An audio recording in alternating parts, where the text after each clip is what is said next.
राजेश भैया टोपे यांच्या वाढदिवसानिमित्त पानेवाडी येथे भव्य कीर्तन सोहळ्याचे आयोजन।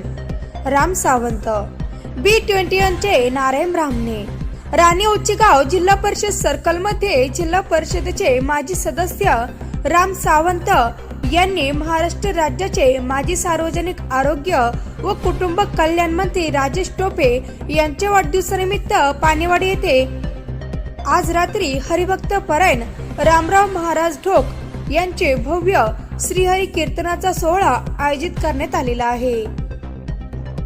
युतीच्या सर्व पदाधिकारी, राष्ट्रवादी काँग्रेस पार्टी, शरदचंद्र पवार गट, भारतीय काँग्रेस, शिवसेना उद्धव बाळासाहेब ठाकरे व पंचक्रोशीतील सर्व सरपंच, उपसरपंच, पक्षाचे कार्यकर्ते सर्वांनी उपस्थित राहून कीर्तनाचा लाभ घ्यावा असे आवाहन माजी जिल्हा परिषद सदस्य राम सावंत यांनी केले आहे।